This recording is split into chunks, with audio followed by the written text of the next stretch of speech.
Bem-vindos ao primeiro podcast Liberdade de Expressão. Eu sou Carlos Irineu e a partir de agora eu vou comandar esta nave que hoje, para começar com o pé direito, vou receber aqui o advogado especialista em direito eleitoral e administrativo, palestrante e consultor. Além disso, ele é colunista dos diários de São Paulo e Tribuna da Imprensa. Comentarista político do RB, Notícias da Rede Brasil de televisão. E autor da obra Guia Simplificado Eleições 2020 e também Temas Contemporâneos de Direito Eleitoral e Político, Hamilton Augusto. Muito obrigado, Hamilton. Seja muito bem-vindo ao podcast. Obrigado, uma satisfação enorme, prazer estar essa oportunidade inaugural, né? Primeiro, parabéns também pelo projeto, acho muito importante. O tema, o nome, muito bacana.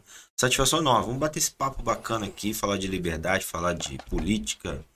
Estou à sua disposição. Maravilha. Para começar, Milton, qual o conceito de liberdade de expressão? Nós sabemos que o artigo 1º da Lei 5.250, de 1967, ela rege ali a liberdade de expressão. Mas de forma simplificada, o que a gente entende sobre liberdade de expressão?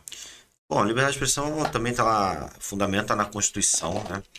E eu costumo dizer o seguinte, como na Constituição nenhum direito fundamental, que a liberdade de expressão é um direito fundamental, como nenhum deles é absoluto, né? Ou seja, nenhum ele é soberano, supremo. Então a liberdade de expressão é a possibilidade de você falar, de você se manifestar, de você apresentar sua posição, defender sua tese, suas críticas, criticar, mas por óbvio, como eu falei, como não é absoluto, dentro, né, de um limite. Que o limite ele é aquela básica que nós temos sempre do seu direito termina onde começa o direito do outro, respeitando sempre a integridade, a honra alheia, não ameaçando, não cometendo nenhum crime.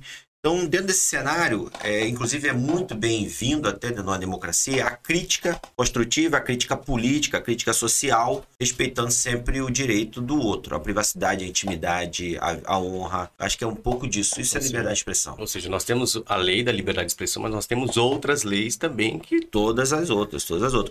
Quando eu falo nenhum direito fundamental é absoluto, você tem na Constituição lá liberdade de expressão, você tem intimidade, vida privada, você tem liberdade, você tem vida, saúde, dignidade da pessoa humana. Então, quando você tem esses princípios, eles se conflitam. Então, quando eu resolvo te criticar por alguma coisa e eu extrapolo os limites da crítica, né, respeitosa e parto pro pessoal, eu tô usando a minha suposta liberdade de expressão para ofender a sua honra, a sua intimidade, enfim, sua dignidade de pessoa humana, né? Que o termo é dignidade da pessoa humana. Então, quando há esse conflito, aí a gente tem um outro princípio na Constituição, que é o princípio da proporcionalidade, razoabilidade, que eles se confundem, praticamente são sinônimos. E ele faz uma ponderação no seguinte sentido, qual que tem que prevalecer agora? Então, essa ponderação é justamente a balança que equilibra. Então, eu não posso usar a minha liberdade de expressão para ultrapassar o seu direito. Então, o seu direito acaba pesando sobre a minha extrapolação. Ali a gente vai equacionando. A gente equaciona, mas quando a gente pega a questão do decoro parlamentar, por exemplo, o cara ele pode ir lá e falar o que ele quiser.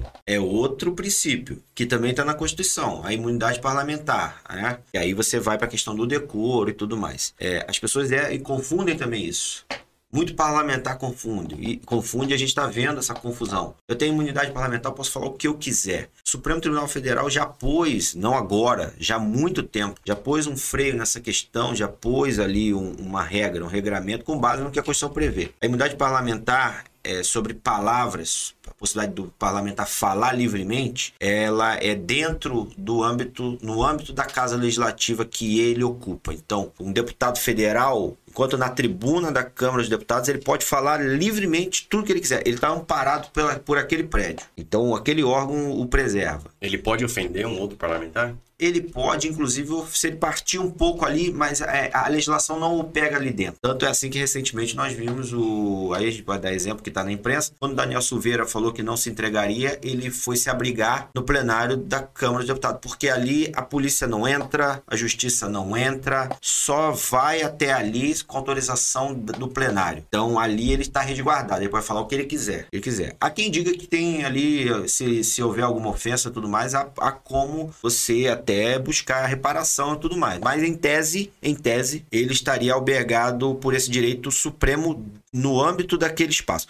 Saiu dali, foi para a rua, tudo que tiver relação com o mandato. Ele está amparado pela imunidade parlamentar se tiver relação com o mandato. Enquanto o mandato, defendendo o mandato ou uma posição política dentro do mandato. Na rua, ultrapassou os limites dessa fala política ou parlamentar, ele não está mais amparado totalmente. E é aí que é o ponto da questão do decoro. A partir do momento que ele parte para o pessoal, ele faz uma ameaça, ele ataca ou ele extrapola, como foi o caso aqui, por exemplo, a fala dele absurda na questão aqui de São Paulo, né, do Mão Falei, você ofende o decoro parlamentar. E o problema qual é? Muita gente fala, mas o decoro, o que é decoro? Aí que está o problema. Como é um conceito aberto, decoro parlamentar é um conceito aberto, a ofensa ou não ao decoro parlamentar fica a critério, a decisão a respeito se houve ou não fica a critério da casa. Então, quem analisa são os próprios parlamentares. Então, quando abre-se um processo de cassação, né, como aconteceu recente em São Paulo, e muito se discutiu, até eu falei algumas vezes a respeito, escrevi até um artigo,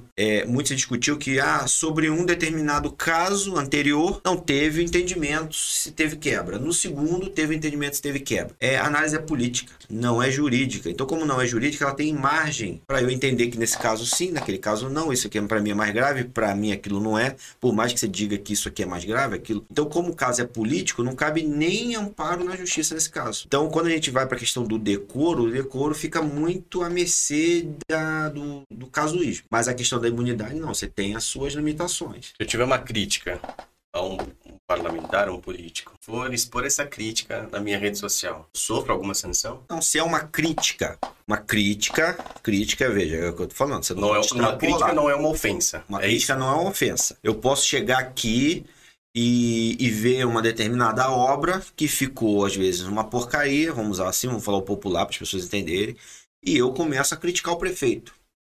Tá uma porcaria essa obra, o prefeito fez uma obra porcaria de obra, gastou dinheiro à toa, não tá preocupado com outras coisas, deixou de observar isso, aquilo. Isso é crítica. Tá preocupado com sei lá o quê, com viajar, né? Vamos lá. Isso é crítica. Outra coisa, se eu chego, olho e falo, isso, aquilo outro, começa a xingar, aí eu já extrapolei a crítica. Já não é crítica partir para ofensa pessoal. Aí ele pode me processar por ofensa à honra dele. No mais, se ele vem dizendo assim, não, eu vou processar o fulano porque ele tá me criticando, dizendo que eu fiz uma porcaria de obra, que eu fiz... Primeiro que a justiça já entendeu e já definiu que o político, a margem para a crítica do político é muito maior do que a ofensa entre um cidadão e outro. Ele, a partir do momento que ele se põe na condição de autoridade pública, ele tem que estar pronto para ser criticado. Então, você não tem como chegar para um político, não tem como chegar e falar assim, eu fiquei ofendido, falou que a minha obra é uma porcaria. Sim. Não, meu amigo, você tem que estar pronto para receber esse tipo de crítica, senão você não deveria estar aí. Diferente se você chega para um cidadão comum que está ali cuidando da sua casinha, e você fala, esse muro tá uma porcaria, você não cuidou, você é desleixada. Ali você já caracterizou ali uma ofensa direta à pessoa. Aí você pode ir para a questão da injúria, você pode ir para a questão da difamação, dependendo de como foi. Nesse caso, o cidadão comum, a margem para ofensa é muito, como é que eu vou dizer, menor não é maior, seria maior. Você tem mais facilidade de ser caracterizada a ofensa. Para o político, não. Então, a tua crítica, você pode chegar aqui nesse microfone aqui e bater à vontade nos políticos. Eles só vão te processar, primeiro, se você mentir. Você falou, e ele provou lá que, por exemplo, a obra tá maravilhosa, tá tudo certo, tá de acordo com o Tribunal de Contas, bonitinho, redondo. E você falou que estava errado, que não estava, gastou dinheiro público, jogou dinheiro fora, ele poderia tentar, assim mesmo vai ter decisão judicial que vai dizer que, mesmo assim, você não tem obrigação de ter detalhes técnicos. E você ainda fica de fora. O problema está nas questões de ofensa, quando parte para a questão de ofensa. E a gente tem visto isso no Brasil, né? A própria população tem pedido uma autorização, assim, vamos se manifestado por uma determinada autorização para a liberdade de expressão, para que possa falar abertamente. Mas a gente pode falar abertamente. Eu já critiquei o judiciário várias vezes, eu nunca vi ninguém falar nada, nunca ninguém veio me processar. Já critiquei na frente. Pesaria se uma pessoa pública fizesse uma crítica, você acha que pesa? A questão Não, dela ser também. pública ou não, uma pessoa conhecida. Também não. Indiferente. Porque é o que a gente tá falando, é o que eu tô falando. Você tem uma Eu digo, linha muito... eu digo assim, o peso da questão. Porque a lei é a mesma para todos, né? Você vai ter uma situação mais grave quando você tem uma pessoa que tem muita visibilidade. Que, claro, o que ela fala ressoa muito mais. Sim. Eu vou falar alguma coisa, vai dar uma ressoada aqui, mas beleza. Chega uma pessoa aí que é uma autoridade já famosa, conhecida, tem muita gente que o acompanha. Ele fala um negocinho assim e vira Tem um peso um maior. negócio. E às vezes o problema dessas pessoas, eu tenho observado isso, é que elas não têm noção do estrago que elas do que elas fazem com uma palavrinha que elas falam às vezes. Então, às vezes é meio que até... às vezes, como é que eu vou dizer? Elas fazem até sem saber o que elas estão fazendo. Elas não têm a noção do tamanho, da proporção que o que ela fala ganha. A gente viu aí algumas pessoas aí até que estão na mídia, falaram algumas bobagens, saíram. E às vezes falaram assim, involuntariamente, sem perceber, acharam que estava na sala de casa. Sim. Só que o vulto é muito maior. E aí o estrago é muito maior. Então tudo tem que ser ponderado. Eu acho assim, se a gente conseguir respeitar o limite o direito do outro, eu cresci aprendendo isso dentro de casa. Meu direito termina onde começa o seu. Eu posso chegar aqui e te criticar, isso aqui não tá legal, acho que é assim, você pode ler, inclusive dar sugestão, legal. Agora não, eu chego aqui e começo a te xingar do nada. Uma esculhambação, né? Esculhambar do nada, eu já perdi a razão. Sim. É aquele famoso você perdeu a razão. Falando em esculhambação, um relatório da violência contra jornalistas e liberdade de imprensa no Brasil, de 2021, indicou um aumento das agressões comparados a 2020 e 2020. Foram 430 agressões, 2 a mais que em 2020, e esse relatório foi divulgado pela FENAJ, pela Federação Nacional dos Jornalistas. E isso é nítido para todos nós, um desrespeito muito grande quando o assunto é imprensa, né? Como é que o direito enxerga isso? A gente consegue se amparar em alguma coisa, porque assim, é muito escrachado isso. Então assim, jornalista ele é desrespeitado a todo momento. Houve um tempo em que jornalista era respeitado, né? As pessoas temiam jornalistas, hoje não. Hoje é um desrespeito. Você chega e você fala que é jornalista, você é agredido. Como que o direito enxerga isso?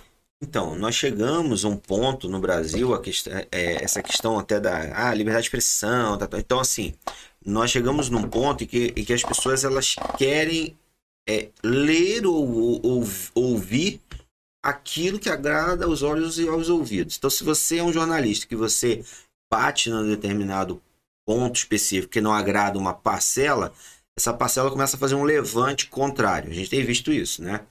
Tem aí algumas emissoras que estão sendo apontadas como inimigas disso, inimigo daquilo. Você cria o seu inimigo. Sim. Você tem que ter um inimigo lá para ficar agredindo o tempo inteiro. E você veja, eu acho um absurdo. E o direito ele vai na questão de garantir os direitos, né? Não interessa se você é jornalista de A, B ou C. Você, como cidadão, você tem o seu direito à integridade, ao trabalho. Você está ali trabalhando, você não está fazendo nada de errado. Os teus direitos são garantidos. A partir do momento que você é ofendido, você é agredido, você pode buscar amparo judicial, policial, né, criminal, civil, indenizatório. O problema é buscar de quem? Porque você tem aquela primeira pessoa ali que pode te agredir, te xingar, te atacar uma pedra, te bater. Óbvio, aquela pessoa ali é o agressor. É contra aquela pessoa inicialmente. Mas você tem por trás disso tudo um ambiente orquestrado muito forte, né, que cada vez mais massifica isso. Então vai criando-se uma ressonância na sociedade que as pessoas vão comprando essa coisa de ficar atacando o jornalista, que não faz o menor sentido. E aí quando sai uma matéria, eu tenho acompanhado, quando sai uma matéria que não agrada uma determinada parte, porque essa imprensa é comprada, essa imprensa suja, essa imprensa não fala a verdade, tem que falar... Mas o que é a verdade? A pergunta que fica é o que é a verdade. A verdade é aquilo que a gente quer ouvir, ou a verdade tem a verdade verdadeira, né? E tem a nossa verdade. E como é que fica?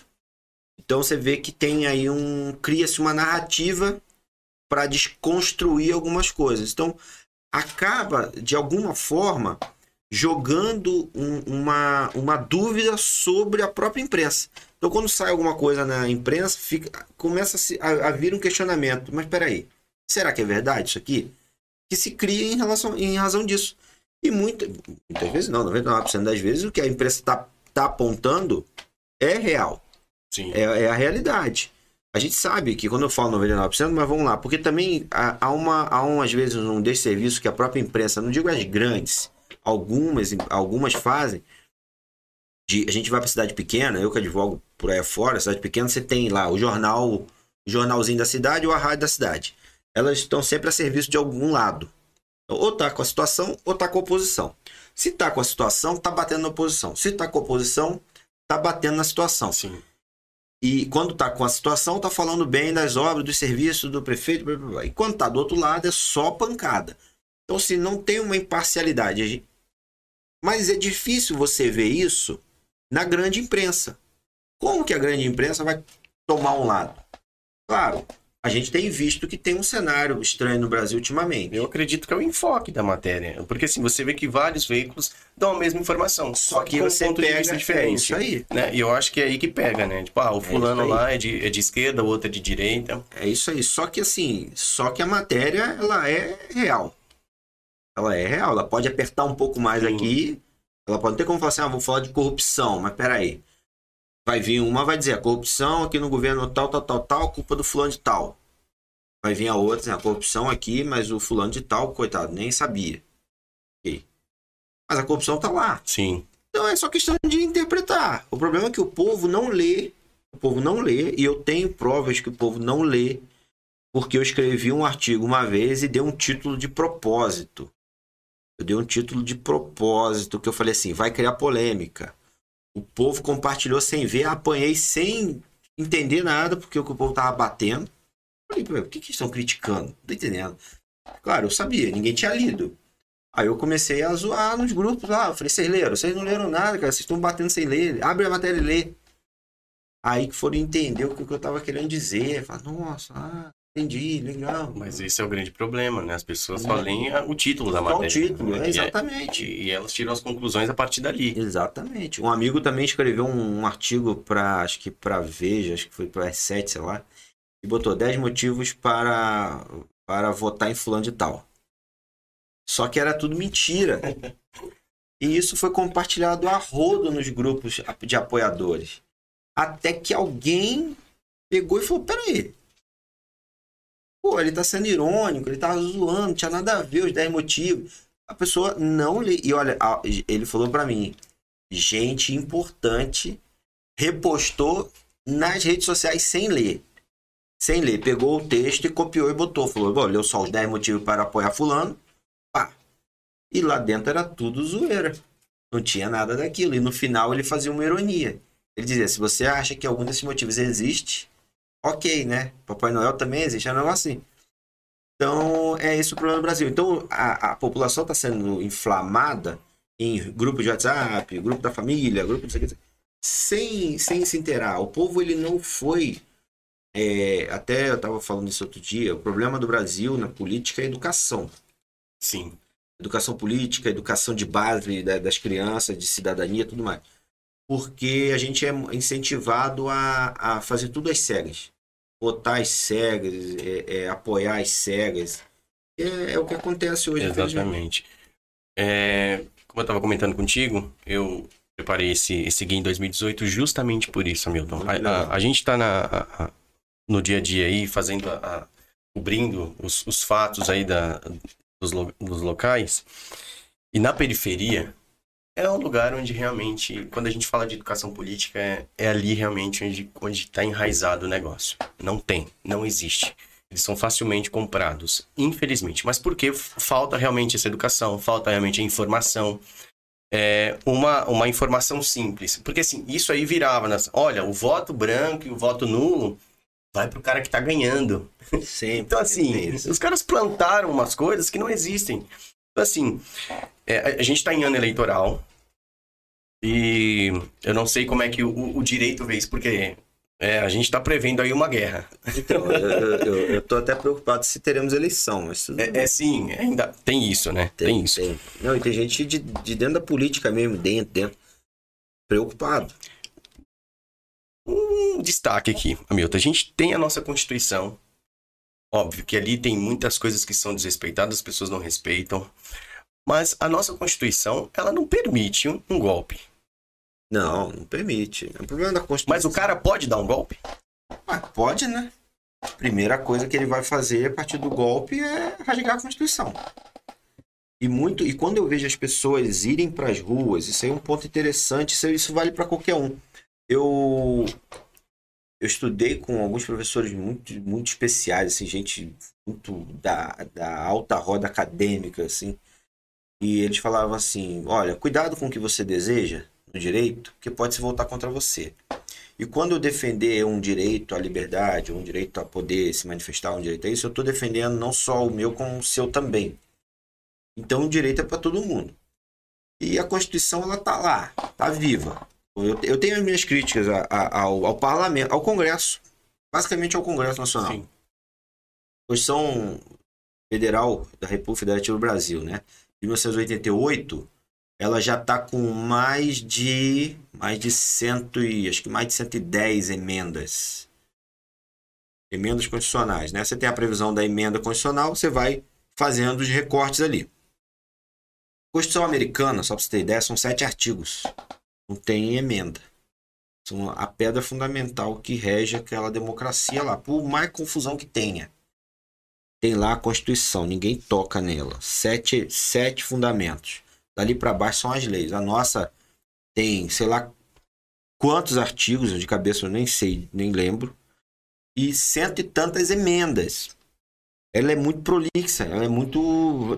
Tudo se pensa em mexer na Constituição. Mexe na Constituição, mexe na Constituição. E também tem coisas ali que não faz o menor sentido.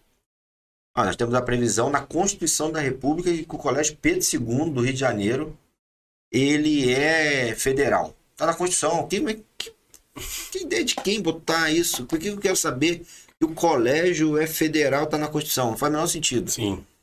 Então, assim, coisas ali... Eu acho que a Constituição brasileira ela poderia ser o artigo 5º, artigo 1º ao 5º, depois lá o 16, 17, 37 e talvez lá o 60, 64. Não precisava mais nada. Mas as emendas são para os anseios dos que entram? Tipo, ué.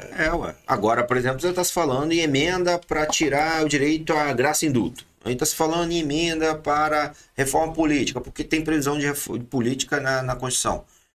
Então, assim, você vai mexer em competência tributária, você tem que ir lá mexer na Constituição. Para que tributário está dentro da Constituição? Não tinha o menor sentido. Então, assim... E aí a questão do golpe, primeira coisa que quem vai dar um golpe tem que fazer, rasgar a Constituição. Não há golpe sem rasgar a Constituição. Ela é o fundamento, ela vai dar o norte. Então, até quem tente fazer qualquer coisa, deu um golpe, sei lá, tô no meu poder. Ninguém vai vir contra mim, eu sou soberano. Mas você tem que respeitar a Constituição. Você tem uma carta ali acima que fala mais do que você... Então, a primeira coisa é rasgar a Constituição e declarar uma nova. Foi assim em 61, foi assim em 64, enfim. E por aí vai, foi em 30. E quando você vê algumas pessoas, e a gente tem visto, né? Isso não é crítica a lado nenhum. Isso eu estou vendo de todos os lados. Falar assim, que a gente precisa de uma nova Constituição, eu fico me perguntando, para quê? Para quê? Faz o menor sentido. Ué, já tem tanta emenda, já tem lá a Constituição lá. Então, assim, eu acho que é possível o golpe. O golpe é possível. O golpe é possível de qualquer jeito. Não quero sair da cadeira. Como é que eu fico aqui? Tenho que tomar o poder. O poder você só toma na força. Então, ou com o Congresso alterando talvez a Constituição, mudando ali a forma de governo. Aí você tem o Supremo para fazer o contrapeso. Então, o que as pessoas não entendem, às vezes, quando eu falo, fechar o Supremo. Você nunca, numa democracia, você pode deixar um lado ter o poder total. Senão ele faz o que ele quiser. Sim. Então, para isso você tem o Congresso, para isso você tem o Supremo, para isso você tem o Executivo. E eles são independentes. Independentes e harmônicos entre si, conforme a Constituição fala. Sim. É o tal do freios e contrapeso, né? O check and balance. Um faz um ato, o outro equilibra. Então, o Congresso edita uma lei, o presidente sanciona ou veta. Ele está fazendo contraponto. Sancionou, está inadequado, o Supremo pode declarar inconstitucional. Então, ele vai. O Supremo deu a decisão, o presidente pode dar o indulto. E vai assim, o presidente vetou uma norma, o Congresso pode derrubar o veto. É um equilibrando o outro. Tá certo que no Brasil a coisa tá tão bagunçada que acaba que um extrapola o limite do outro. Sim. O Supremo avança no ativismo, o presidente desrespeita a decisão, o Congresso vai além do que poderia. Então, eles já se perderam um pouco nisso. Então, o respeito a esses limites acabou virando o que nós estamos vendo. Então, agora, qual é o tema do momento? É tentar manter um equilíbrio. Não vou. A gente ouve falar, não vou obedecer a decisão do Supremo Tribunal Federal. Como que não vai? Eu cresci aprendendo que decisão judicial se cumpre, depois você recorre. Exatamente. Mas perdeu-se isso. Esse é o problema. Esse é o problema. A gente também tem ouvido bastante críticas às urnas. A urna não é confiável. Ó, eu tenho as minhas questões em relação à urna. O que o senhor acha? São confiáveis? Devemos confiar nas urnas? As urnas não têm conexão com a internet. Alguém pode manipular a urna? Eu tenho uma visão como... Eu já fui fiscal de sessão, já fui delegado de partido, já fui coordenador de campanha, advogado de partido, enfim. Eu tenho a minha visão. Até o momento, eu sou daquele tipo... Eu tenho que ver para crer. Então, e eu também me pauto pelo que está no processo, Sim. Provas. Até o momento, não vi uma prova. Eu já vi muita coisa por aí, muita gente falando. Ok, tem coisas que fazem sentido. Tem coisas que fazem sentido. Eu não domino a internet, então para eu falar, eu não tenho know-how para falar, dá para fazer isso, aquilo, outro. Já vi vídeos de N coisas, já vi N situações. Agora, uma coisa que eu já vi muito, e eu falo que muitas vezes eu acho que as pessoas confundem, e é equívoco, eu já vi muito o cidadão ir votar, errar na hora de votar, e eu já presenciei por estar na sessão fiscalizando, errar na hora de votar, e aí naquela confusão dizer assim, essa urna comeu meu voto, eu votei X e caiu Y, e você vai lá olhar e fala, não, peraí, ele está votando para deputado federal no lugar do estadual, por isso que não está entrando. Sim. Ou ele está votando para senador no lugar do governador, tá batendo o número trocado, tá aparecendo outro aqui. Então, assim, entende aonde chega a situação? Né? E o povo ele é muito carente de informação, de conhecimento. Você imagina a urna eletrônica, quando lançaram era um bicho. Tem gente que tinha medo de botar a mão na urna. Não, o povo chegava para votar e falava, não, como que eu não sei nem onde aperta. Então tem muito disso. Tem muita desinformação rodando. A lei, eu acho que ela pode ser melhor ajustada. Eu não sou contra assim, a questão do voto impresso. Não sou totalmente contra. Eu tenho uma ponderação a fazer. Mas não daria margem para realmente uma compra de votos? Não que não exista. Né? Eu, por exemplo, presenciei em São Paulo, na última eleição, para vereador. Um vereador eleito, inclusive, da cidade, que estava comprando voto no dia. Então, assim, tinha uma casa cheia de cesta básica. Então, assim, ele estava ainda pedindo para que as pessoas fizessem o ilegal, que era tirar uma foto da urna ainda. Sim.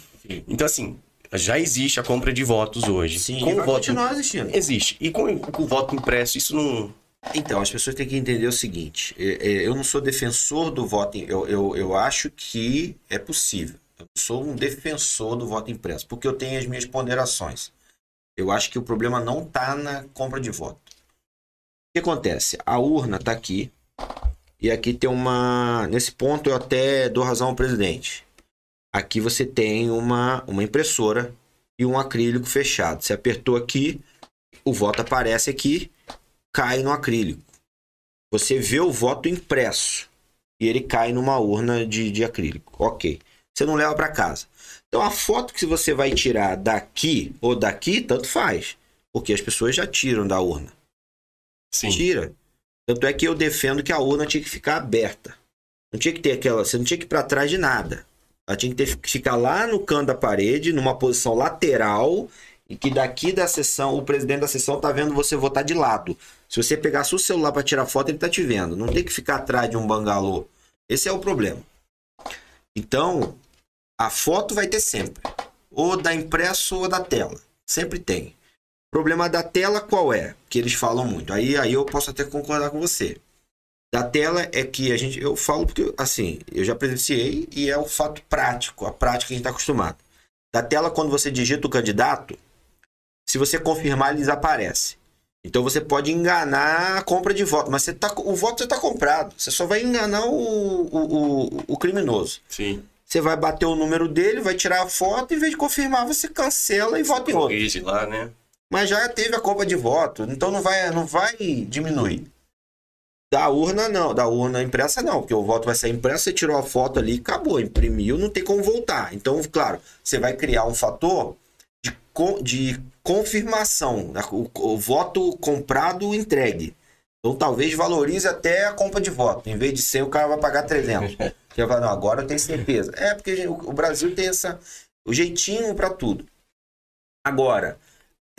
o que eu pondero em relação à questão do voto impresso, que eu acho que é um desserviço à democracia, a tudo.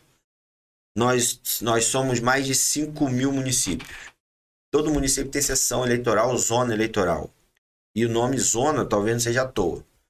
Você imagina se cada cidadão, candidato, pré-candidato, candidato no momento da eleição, candidato, cada partido, querendo tumultuar a eleição, ingresse com uma recontagem.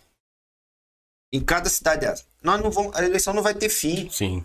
Não vai ter fim. Por mais que lá na frente se diga que não, você não tem razão, que você questionou, mas você já abriu o questionamento, você vai ficar com isso. Entendeu? Então, assim, eu acho que esse é o grande problema do Brasil. Porque a intenção de quem quer botar o voto impresso não é para revalidação de voto, recontagem de voto. É para tumultuar. É para tumultuar. Porque todo ano eleitoral a gente tem a mesma coisa. As ações de cassação, ação chapa tal contra chapa tal, e o cara que ganhou, ele não consegue ter paz para trabalhar, e ele ganhou no voto e ele não tem paz para trabalhar. Até agora nada se provou. Então esse é o problema do Brasil. Nós vamos ficar 4 anos com milhares de ações questionando, pedindo recontagem de voto não é isso aqui, e sem razão nenhuma. O cara sonhou que ali não tem meu voto errado. Cadê o fundamento? Não tem. Eu quero recontagem, ação. Abre de novo, vai tudo de novo, abre o processo. Então você entende onde é a minha ponderação? Sim, sim. A zona, literalmente, que isso vai gerar no Brasil. Sim. É um desserviço à eleição.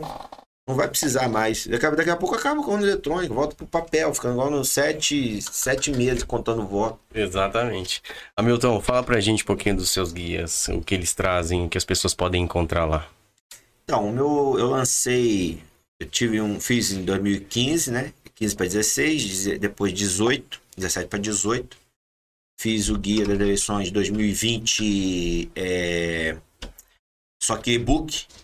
E eu ia fazer até esse ano, mas acabei ainda não atualizando, mas eu fiz um livro sobre tópicos das eleições e tal. Os pontos, basicamente, a ideia do guia é dar um norte para o candidato. Porque me chega muita dúvida. Nós estamos na pré-campanha. Recebo toda hora. Posso fazer isso? Posso fazer aquilo? O que eu posso fazer na pré-campanha? Então a ideia do guia era realmente falar, olha, vamos falar de pré-campanha. O que eu posso fazer na pré-campanha? Isso. Base no artigo 36 se faz isso. De um modo muito, muito didático. Aí vamos falar de registro de candidatura. É assim. Quais os documentos? Esse. Coligação, assim que funciona, convenção funciona dessa forma, assim que organiza a convenção, a coligação se monta assim. Aí, inelegibilidade, assim, lei da ficha limpa, Agora, campanha eleitoral, o que pode na propaganda, o que não pode? Pode isso, pode aquilo, na internet, na rua. Então... É um apoio para o candidato mesmo. A ideia era um guia fácil, que ele pudesse, assim, tô com a dúvida, ele abre o sumário e fala, vixe, carro de som, deixa eu ir lá, carro de som. Pode carro de som? Não pode carro de som? Porque hoje, por exemplo, pode carro de som? Não pode carro de som? O candidato tem que ir no carro de som. Então tinha essas respostas práticas.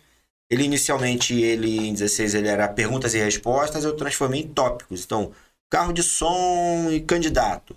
Carro de som versus candidato. Aí tinha lá. Não é necessário o candidato estar ao lado do carro de som. Não tanto tem que ser assim. Então, é mesmo um guia de consulta rápida. E aí, como foi 20 e-book, eu imaginei o quê? E-book, as pessoas vão pegar o WhatsApp mesmo, era PDF, abrir e rapidinho dar uma consultada. Então, inclusive, se desse um Google não, uma pesquisada ali no termo tal, já caía lá na página. E a ideia era justamente ajudar. Pronto. Tomar. Um para candidato, o meu para eleitor, tá tudo certo. É isso. Tá todo mundo bem informado, né? É isso aí. Hamilton, obrigado pela sua participação. Quer deixar suas redes sociais? Eu que agradeço imensamente. Bom, vou deixar o Instagram que é mais fácil. É @doutor por extenso .Hamilton, sem H. Eu fui tentar colocar meu nome, não, já tinha dono, fui tentar botar dr. Já tinha dono, eu tive que fazer essa improvisação. Todo mundo acha que eu sou médico, mas não. Antes de encerrar, só um pouquinho, tá? A gente estava falando a respeito das eleições. Qual a sua visão sobre a eleição agora? Desse ano? Essa guerra. Olha, Vai ser uma guerra? Se tiver eleição, obviamente. Muito rivalizada. Eu acho que as pessoas estão... Vai ser bem inflamada. Vai ser bem polarizada. O que eu tenho visto é a desinformação tá fazendo com que as pessoas estejam no escuro no meio do tiroteio, sabe? Não sabe onde corre. E o que eu tenho falado para algumas pessoas, principalmente algumas pessoas mais assim, que você percebe que são pessoas de uma capacidade de discernimento mais fácil, você consegue dialogar, você consegue conversar. Precisa ponderar, precisa avaliar, analisar o cenário. Peraí, não dá para você correr pro lado de lá porque alguém falou, corre pra lá. Não, corre pra cá. Peraí, mas deixa eu ver, da onde tá vindo o tiro? O que tá acontecendo? Então, analisar o cenário, eu acho que é muito importante. E as pessoas não estão fazendo isso. As pessoas estão mesmo assim, às cegas, correndo para um lado. E aquela coisa da emoção também, né? Tipo, eu quero e... E você quer ver uma coisa que eu estava observando esse final de semana? Muita gente se vestindo, saindo, gritando, bravejando. E eu parei e falei, será que se deram conta do preço da gasolina, do álcool, do botijão, do tom? Tem alguma coisa errada, não é possível. Tá pela hora da morte comer, né? Não é possível, essa pessoa não é fazendeira, não tem posto de gasolina, não é um grande empresário, não exporta, não trabalha com dólar, ganha um salário mínimo, paga aluguel. Não é possível. Vive numa situação terrível. Não está discernindo, não está analisando o cenário. Então está indo mesmo de acordo com o que o vento bateu. Então falta aí a questão que eu falei no começo, a educação política. Falta no Brasil de conscientizar, a pessoa entender aonde ela está. Isso é o mais importante. Pois é isso, galera. Vamos estudar, né? Vamos nos conscientizar e fazer o melhor. O melhor para o país, né, gente? Para todos nós. Uma má escolha vai resultar em 4 anos aí terríveis, né? Então, não pense que, tipo, o meu voto não vai fazer diferença porque nós somos milhões de eleitores. Não, faz a diferença sim. Você vá lá e escolha seu candidato, estude sobre o candidato, né? Exatamente. Pega a ficha do cara lá. Você quer ver uma coisa interessante? Se a gente dá tempo de falar um pouquinho. Você pode perguntar, 99% das pessoas que você perguntar não lembram quem votou para deputado. Pois é, eu ia falar isso. As pessoas não sabem quem é o prefeito da cidade. Se você perguntar quem é o governador, que nós tivemos a troca agora, né? Porque o João Dória saiu, as pessoas não sabem quem é o vice que está no lugar. Mas ainda assim, se você chegar e analisar, se fizer uma pergunta em qualquer lugar, as pessoas sabem quem está disputando para governador, quem está disputando para presidente da república e quem elas vão votar. Se ela vai para aquele lado ou para esse lado. Aí você fala assim, e para deputado, você vai votar em quem? Não sei, depois eu vejo. Você votou em quem? Não sei. O Congresso Nacional hoje, as pessoas não se atentam. O Congresso Nacional hoje é o mais importante do país. Exatamente. E se a gente fizer uma análise assim, mais detida da coisa, as pessoas que estão lá hoje mandando literalmente, inclusive no governo, mandando literalmente, dando as cartas do jogo do Brasil, são as mesmas que estavam no governo anterior, no outro passado, no outro. Você vai voltando no passado, são as mesmas figuras. Sim. Por quê? Porque eles já se perpetuaram ali. Todo ano eleitoral ele vai lá, pede seu voto, a pessoa não sabe que vota de qualquer jeito, a liderança que ele bota para trabalhar, arruma o voto, compra voto. É isso, porque o povo não está preocupado em quem está lá. Vamos aprender. O Hamilton vai ter que voltar, gente. Não tem jeito. O tempo é curto. Gente, obrigado. Hamilton, obrigado pela participação. Eu que agradeço pela disposição.